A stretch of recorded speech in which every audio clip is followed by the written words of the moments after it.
Hello everyone! Welcome back to our video tutorial in Math 9 about word problems involving right triangle. Let's proceed to assimilation. So solve the following problems using the method above. A ladder 10 meters long leans against the wall of a building. If the foot of the ladder makes an angle of 75 degrees with the ground, how far is the base of the ladder from the wall? First, i-illustrate natin yung problem na to para mas madali natin siyang maintindihan at mas madali natin siyang isolve. So we have here a building and then a ladder that lean against the wall of this building. So, ang measure daw, or yung length daw ng ladder na to is 10 meters. Tapos, if the foot of the ladder makes an angle of 75 degrees, ayan, how far is the base of the ladder from the wall? So, ibig sabihin, etong part na to yung kailangan nating hanapin. Okay, so as you can see, naka-form tayo dito ng right triangle. So, yung side na kaharap ng 90 degrees angle natin, so ito yun, yan yung hypotenuse natin. And since yung reference angle natin dito is 75 degrees, and with respect to this, yung side na opposite niya, yung side na kaharap niya, ito yung opposite side. So, hindi na natin kailangan ilagay yan dahil wala namang given yung opposite na yun. Okay, so, since ang hinahanap natin ay yung side na katabi ng 75 degrees, which is yung x, ito yung adjacent naman natin. Now, based on our given, hanapin natin dito sa SOH-CAH-TOA ang merong adjacent at saka hypotenuse. Okay, so clearly, yung may adjacent saka hypotenuse ay ang CAH. So, yun yung gagamitin natin para makagawa ng equation sa problem na ito. Okay, so ilagay lang natin dito, cosine 75 degrees kasi yun yung reference angle natin. So, cosine 75 degrees is equals to adjacent over hypotenuse. By substitution, so we have cosine 75 degrees is equals to yung adjacent natin, which is yung x. Then, yung value ng hypotenuse natin is 10 meters. So, x over 10. So, over 1, cross multiply lang natin yan. So, we have x times 1 and then 10 times cosine 75 degrees. So, magiging ganito siya.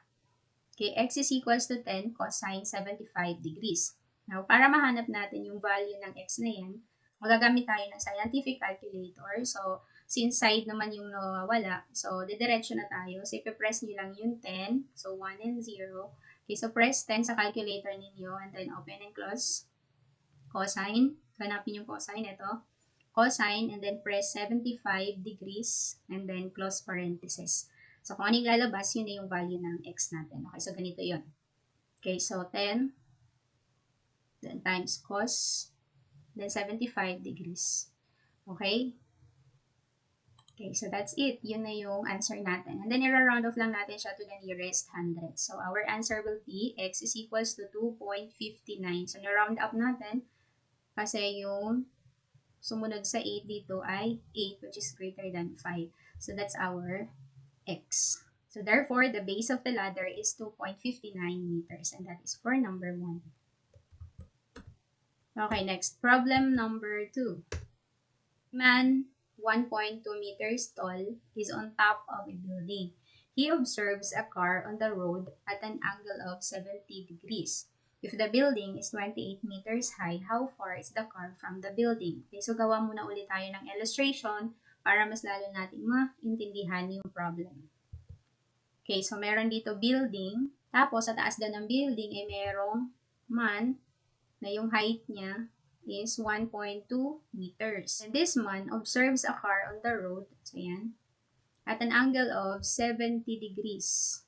Okay, so yan, 70 degrees. If the building is 28, so yung height ng building na to is 28 meters, how far is the car from the building? So, ibig sabihin, ito yung hahanapin natin. Gaano kalayo yung car doon sa building. So, represent natin yan as x.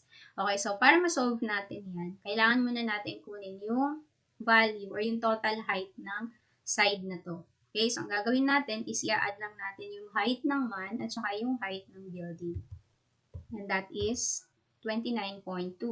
Okay, so 1.2 plus 28 is equals to 29.2. Ngayon, so anong relationship ng mga given na to dito sa ating angle? So, with respect to this angle, yung side na nakaharap niya, ito yung opposite niya. Tapos, yung side naman nakatabi niya, which is itong side na to, ito yung adjacent side niya. Dahil ito yung 90 degrees, so ito yung side na hypotenuse. So, hindi na natin ilalagay yan dahil wala namang given yung hypotenuse natin. Okay, so using the SOH-CAH-TOA, ano ang merong adjacent at saka opposite? Yes, and that is TOA. So, yan yung gagamitin natin to formulate an equation. So, we have tan 70 kasi yun yung reference angle natin. So, TOA, tan 70 is equals to opposite over adjacent. So, ang value ng opposite natin ay x. At ang value ng adjacent natin is 29.2. So we have tan 70 is equals to x over 29.2.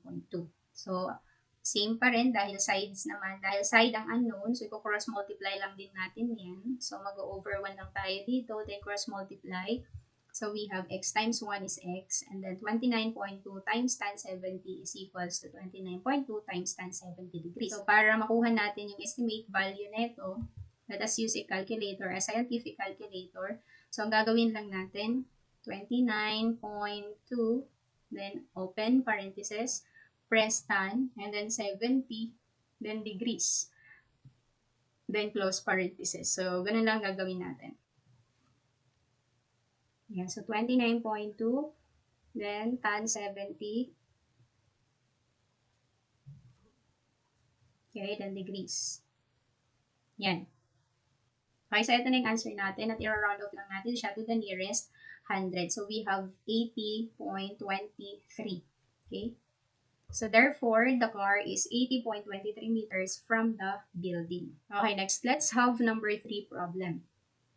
An airplane took off from an airport and traveled at a constant rate and angle of elevation. When the airplane reached an altitude of 550 meters, its horizontal distance from the airport was found to be 200 meters. What was the angle when the airplane rose from the ground? Okay, so gawa tayo ng illustration uli. For example, ito yung airport natin. Ito yung ground. Okay? So, ito yung airport natin. Tapos, an airplane, yung taas na na-reach ng airplane ay 550. So, yun na yung height. Okay? And its horizontal distance from the airport was found to be 200 meters. So, from the airport, so yung distance niya sa ito yan, is 200 meters. What was the angle when the airplane rose from the ground? So, ito yung kailangan nating hanapin. So, represent natin yung angle na yun as theta.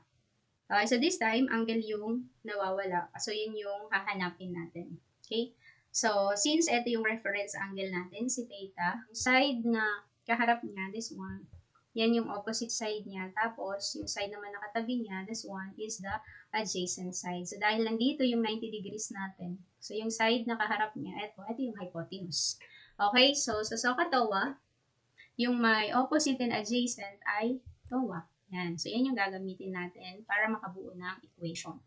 So, we have tan theta kasi yun yung reference angle natin is equals to opposite over adjacent. So, by substitution, we have tan theta is equals to yung opposite value natin is 550, yung adjacent naman natin is 200 meters. Now, ang goal natin is maiwan si theta dito sa left side at kukunin natin yung inverse ng tangent.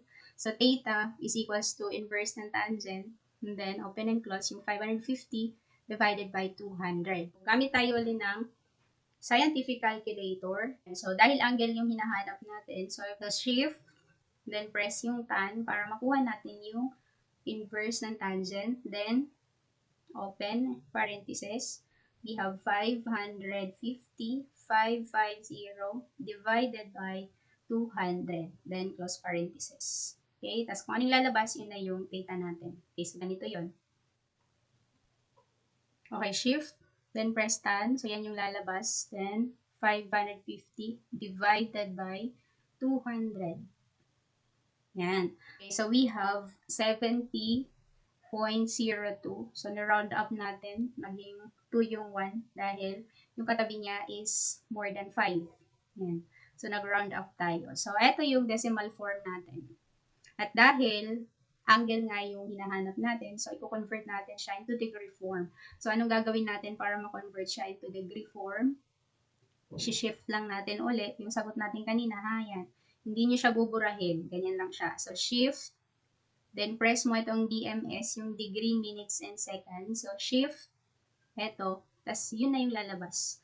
Automatic siyang magko-convert into degree, minutes, and seconds. So, ganito yun. Okay, shift. Then, DMS. Yan na. So, 70 degrees, 1 minute, and 0.816521 seconds. So, i-round off lang natin yung answer natin to the nearest minutes. So, ito yung answer natin. 70 degrees and 1 minute. Okay, so that's our final answer. So, yan lang po. So, sana ay nakatulong uli sa inyo ito. So, thank you for watching. Bye-bye.